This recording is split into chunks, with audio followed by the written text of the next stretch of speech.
Hi, it's Steve. Today we'd like to show you how to change a knob on your washer.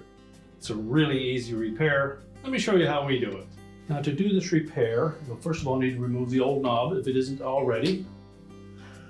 Before we install the new one, we'll want to make sure that the little metal insert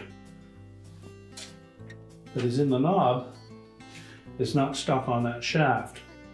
Otherwise your new knob will not go on far enough. So taking a pair of needle nose pliers, we're just going to reach in,